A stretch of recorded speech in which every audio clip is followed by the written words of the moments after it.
So guys फिर से एक और बार ड्रैगन बॉल इन्फिनिटी की मांगा का न्यू चैप्टर आ गया है। यही एक फैन मांगा का लोग बेसब्री से इंतजार करते हैं इस चैनल पे। तो गाइस आज वाला चैप्टर तो यार बहुत ज़्यादा इंटरेस्टिंग है, इसलिए वीडियो को एंड तक ज़रूर देखना। तो अब दोस्तों जिसने भी इस मांगा के पिछले पार्ट्स नहीं देखे हैं तो पहले वो देखना, नहीं तो आज वाला पार्ट तो कसम से बिल्कुल नहीं समझेगा, क्योंकि बहुत दिनों बाद आया है।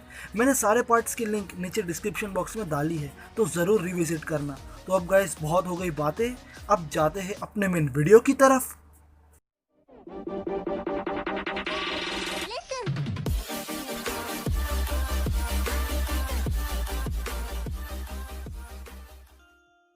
देखो गाइस पिछली बार हमने देखा था कि राजा नूब शेप शिफ्टर्स के साथ एक गुफा की ओर जा रहा होता है। वहां पर एंट्रेंस पर हमने देखा था कि नागोबा फ्रीजा खड़ा होता है। तो अब आगे तो देखो गाइस, इस फ्रीजा जैसे दिखने वाले का नाम मुझे पता नहीं है, तो मैं इसे फ्रीजा ही कहूँगा, ठीक है। तो अब यहाँ पर फ्रीजा कहता है, तुम तो ऐसे देख रहे हो कि तुमने कोई भूत को देख लिया। तो राजा नूब कहता है, तुमने मुझे उस गरुड़ा के बारे में पहले क्यों नहीं बताया। तो फ्रीजा कहता है, वो वापस आ गया है ना, पर चिंता की कोई बात नहीं। तुम्हें बस और आत्माओं की ज़रूरत है जिससे नूब की स्पिरिट वापस आ जाएगी अपनी पूरी ताकत में। यहाँ फ्रीजा कहता है, जो 4 आत्माएं यहाँ पहले से आई हुई है उनके अंदर भारी मात्रा में ज़्यादा इनकी है। जब नूब ने सॉनसेट को धोखा दिया था बिन मर्जी के फ्यूजन के लिए, उसके बाद भाई साहब जो तबाही हुई थी उससे एक new source of power create हुई थी। जितनी ज़्यादा नेगेटिव इमोशंस और केओस उनके विक्टिम्स की आत्माओं ने एक्सपीरियंस किया होगा, उतना ही ज़्यादा शक्तियों से पुराने राजा नूब फिर से लौटेंगे। तो यहाँ नूब फ्रीजा से कहता है, ठीक है, फिर मैं मेरी सिटी में लौटता हूँ और कैदियों को जिंदा रखता हूँ। यहाँ टाइमा की माँ केज में बंद होती है और रो रही होती है। देखो दोस्तों, अब यहाँ नेक्स्ट पैनल में यहाँ हम अब एलियबिन सिटी को देखते हैं, जहाँ सब घायल पड़े होते हैं।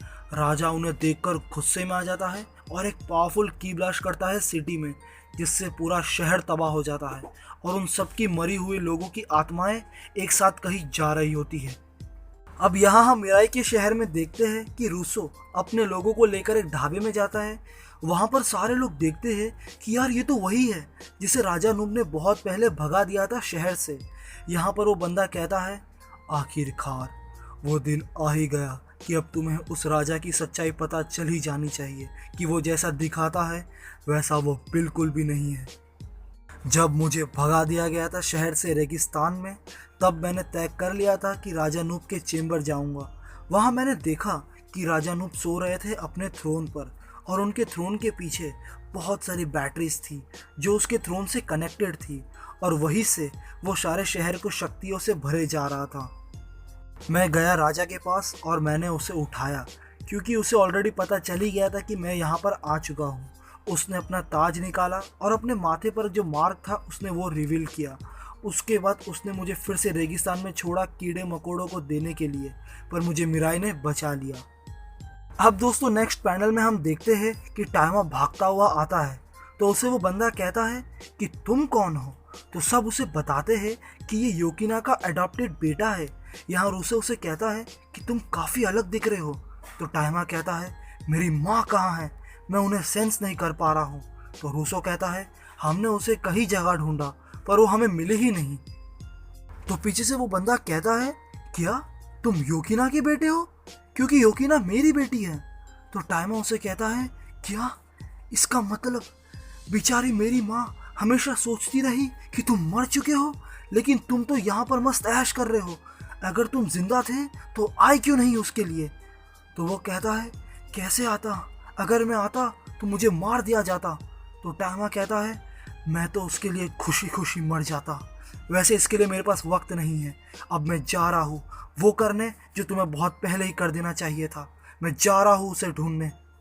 अब दोस्तों यहाँ नेक्स्ट पेज आता है, जिसमें हम देखते हैं कि फ्रीजा नूब से कहता है कि कुआं अब पूरी तरह से तैयार है, अब तुम्हें बस उसके अंदर जाना है। तो नूब कहता है, मैं नहीं जा सकता, ये मैं नहीं कर सकता यार। अब यहाँ नूब को फ्लैशबैक आता है पहले का, जहाँ वो और मिराई बोट में तो कहीं जा रहे होते हैं। तो मिराई उससे कहता है, तुम्हें पता है ब्रो कि मैं तुम्हें उड़ाकर किनारे की तरफ पहुँचा सकता हूँ। तो नूब कहता है, क्या तुम पागल हो, किसी भी इतनी ऊंचाई पर उड़ने का शौक नहीं है, लेकिन तुम बर्ड्स लोग भी ना। अब दोस्तों अचानक नीचे से क्रोकोडाइल जैसा मॉन्स्टर बाहर निकलता है और उनकी बोट टूट जाती है। ये वही मॉन्स्टर है जिससे टाइमा अपने ओजारू फॉर्म में लड़ता है। तो दोस्तों अब यहाँ मिराई तो उड़ जाता है पर नूब समुद्र में गिर जाता है, पर मिराई जाता है पानी में और नूब को बचा लेता है। उसके बाद हम प्रेजेंट में देखते हैं कि नूब कुएं को देखता है पर अंदर जाने से डर रहा होता है। अब यह नेक्स्ट पैनल में रूसो टाइमा से पूछता है कि क्या हो गया है तुम्हें। तो टाइमा बोलता है मिराई ने मुझे भेजा है फाउंटेन ऑफ गॉड्स को तबाह करने। वहाँ मेरे साथ कुछ हुआ जो मैं अब भी फील कर सकता हूँ। ये प्राचीन शक्तियाँ, ऐसा लग रहा है कि सूरज जल रहा है मेरे सीने में। इस चीज़ को कंट्रोल सिर्फ मेडिटेशन की वजह से ही मैं कर पा रहा हूँ। बहुत दर्द से गुजरना पड़ता है। मैं अभी बराबर से स्टेबल भी नहीं हूँ। मुझे गुस्सा आता है, फिर अचानक मैं होश खो बैठता हूँ। लेकिन चाहे कुछ भी हो जाए मुझे कंट्रोल मेंटेन रखना है। अब यहाँ रूसो कहता है तुम्हें कैसे पता कि तुम्हें कहाँ जाना है। तो टाइमा कहता है कुछ देर पहले ही सारी लाइफ एनर्जी एलिवेन शहर में एक साथ गायब हो गई है, लेकिन मैं एक सिनिस्टर एनर्जी फील कर रहा हूँ जिससे मैं अब फॉलो करूँगा क्योंकि मुझे पता है वहाँ मेरी मॉम है। तो रूसो कहता है ठीक है तुम जाओ फिर। अब गाइस यहाँ पर टाइमा की माँ का पिता कहता है, मतलब टाइमा का नाना, वो कहता है कि मुझे भी तुम्हारे साथ ले चलो। तो टाइमा कहता है तुम होगे योद्धा पहले, पर अब तुम मेरे रास्ते का कांटा बनोगे, इसलिए अब बहुत देर हो चुकी है तुम्हारी मदद के लिए, और वैसे भी तुम लड़ने की कोई हालत में नहीं हो। अब ये बोलकर टाइमा उड़ जाता है, उस एनर्जी को फॉलो करता है। अब दोस्तों टाइमा वहाँ पर पहुँचता है और वहाँ सारी सोल्स उस पर अटैक करती है टाइमा पर। टाइमा उन सब से लड़ता है ईजिली। टाइमा को कोई भी परेशानी नहीं हो रही होती है इन सब से लड़ने में। अब इधर नूब आता है और कहता है काफ़ी जल्द ही ये ताकत मेरी हो जाएगी और मुझे नहीं लगता कि मेरी ज़रूरत भी होगी तुम्हें हराने के लिए। अब यहाँ टाइमा राजा पर उसका केप फेंकता है और उससे लड़ता है। यहाँ पर टाइमा उसे ज़ोरदार पंच देता है नूब को। यहाँ नूब कहता है ये कैसे, मैं इतना कमज़ोर कैसे हो गया। तो टाइमा कहता है तुम मुझे अब कभी नहीं हरा पाओगे। तुमने अब तक जो भी किया है तुम्हें अब हर चीज़ का नुकसान भरना होगा। अब दोस्तों यहाँ पर राजा नूब स्माइल देता है और कहता है मैं राजा हूँ इस दुनिया का और मैं इतनी आसानी से हारने वाला नहीं हूँ। यहाँ टाइमा अपने केप से उसे जकड़ लेता है और टाइमा उसे मारने ही जा रहा होता है। ये साला नागोबा फ्रीज़ा टाइमा की माँ को एज अ हॉस्टेज पकड़ लेता है और कहता है इतनी जल्दी भी नहीं, उसे छोड़ दो, नहीं तो तुम्हारी माँ नहीं बचेगी क्योंकि मेरा हाथ कभी भी सरक सकता है।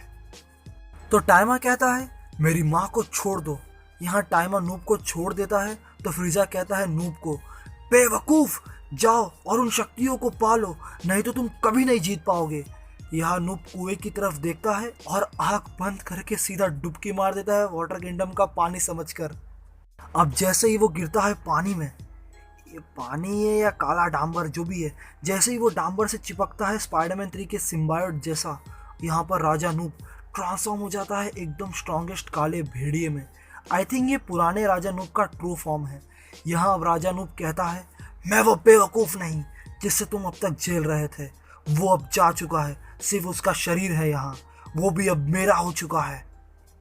यहाँ पर दूसरे सोल्स राजा नूब से कहते हैं क्या हम उस पर दोबारा हमला करें क्या मास्टर। तो टाइमा कहता है कि तुम क्या चीज़ हो।